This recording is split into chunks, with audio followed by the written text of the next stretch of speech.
Good morning from Florida. Got up late today and I feel like out of sorts, but sometimes that happens. You know, you wake up in the morning and you're just like, oh, here we go again. We got the racing thoughts. We started out as soon as you get up, as soon as the narcissistic abuse survivor. You know, it doesn't go away. It doesn't go away overnight. It takes many moons, many months, sometimes years, and you'll still get some memory. They go, oh, and you'll start putting the puzzle pieces together and you're like, oh, that's what happened. That's how I got gaslit. That's how I got bamboozled into doing that. That's how I lost my job. That's how I did this. Oh, you know, it goes on and on. You know, this morning I woke up and I was like going through, you know, like when I was married and I was like, oh, I had a great job, you know. I had such a great job. I was a flight attendant for 13 years. And I traveled the world and I was very independent, very just free to do whatever I wanted, took care of my bills, took care of my life. And then what happened? I get married and I get bamboozled into thinking that I was in the fairy tale and had my kids. As soon as I had my child, then things started to change. It didn't change yet because it wasn't that bad yet. But after my second child and I had quit my job, man, oh man, we're in a different scenario altogether now. We're going to control every aspect of your finances. We're going to go ahead and say, you know what? You can't do this. You can't do that. You know, it was hard. Mentally, it was exhausting to try to please someone and be a super mom and try to do well with the children, all being isolated, because they love to isolate you. After, you know, being someone that's independent, traveling all the time, and then being stuck at home with two little children, you know, at the house, and just trying to do the perfect thing, making gourmet meals every day, going to play dates every day. I started a mom's group. I mean, I was trying to be the most perfect person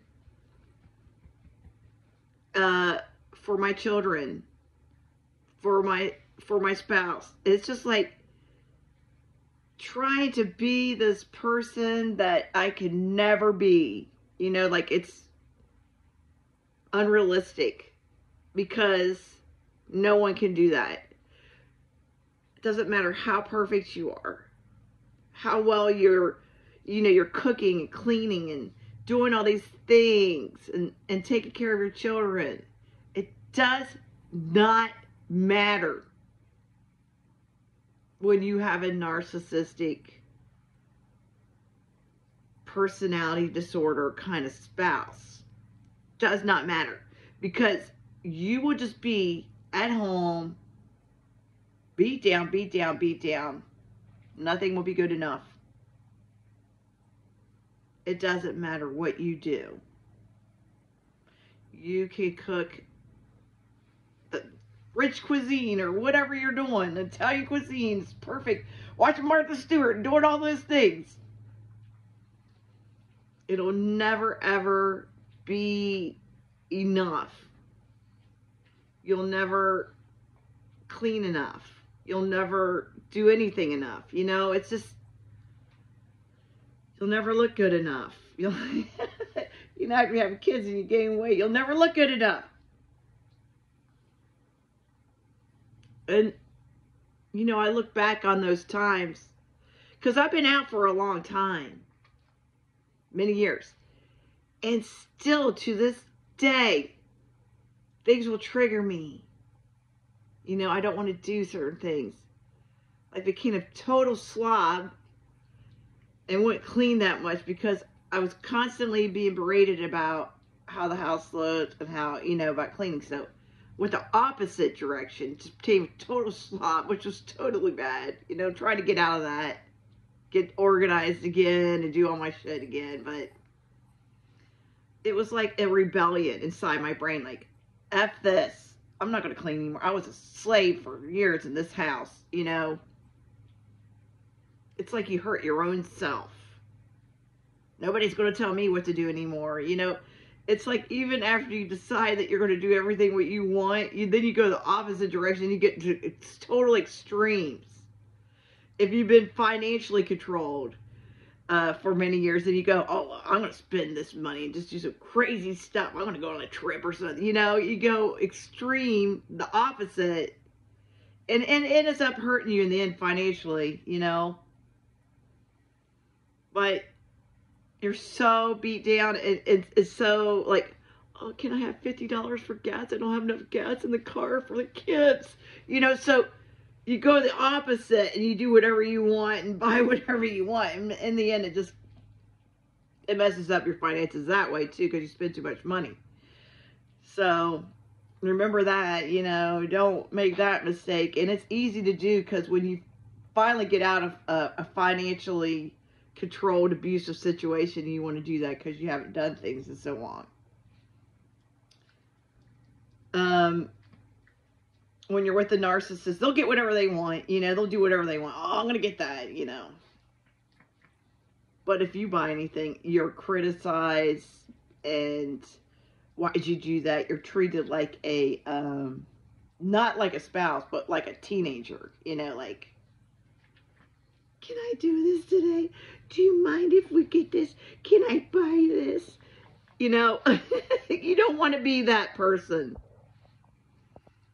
I always say to people, if you're a woman, do not give up your job. I don't care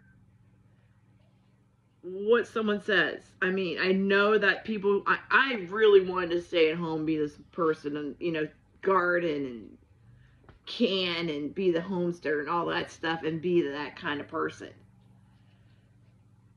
But it's a risk to do that. Because if you give up your income and your livelihood, then you're going to you can be financially abused and controlled. So it's a thin line. And nowadays, you know, it's even worse because there's these men out there that are like, you should be at home, you know, like they're extreme. Like I watched a video the other day of where the woman was like, I get up at 4 o'clock in the morning and I make his coffee the right way. And I go and I hold it by the shower so that he can have a drink of it while he's taking his shower. You know, what the hell? I would rather live under a bridge and have nothing than do that. So if you think you're losing by staying away from these people, I know that it's so much easier, especially when you have children.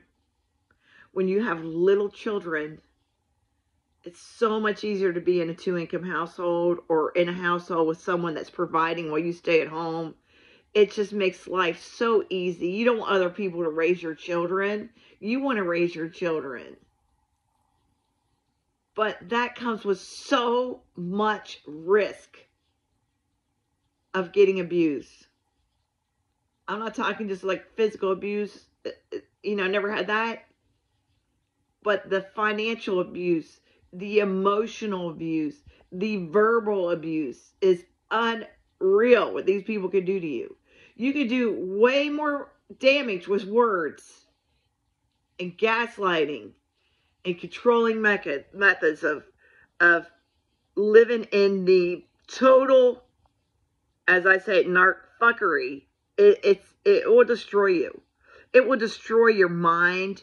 You'll get brain fog. You won't be the same person again. You'll start forgetting shit. You're like, what did I do? I used to be an intelligent person, you know. But then you'll question everything because your spouse is like basically saying you have no say in anything in life. So it's always like, well, what do you think? What do you think? You know, and then there's been many a times, I mean, if they want to do something, they'll just do it. They don't ask you. But if you want to do something, forget it. It's always like the 20 questions of why you want to do this and da-da-da-da-da. And it's really important for people to have their own bank accounts, their own income. Because anything can happen. People change it up on you these days. They can really, really change it up on you. And you will not know what the hell is going on. When you got in the situation, did you ever think that it would get that bad? I never thought it would. You know, I never thought that I would get in that situation, to be isolated 1,000 miles away from any family member that could help. Little friends, nothing. So, watch yourself. Be careful. Watch out and stay strong.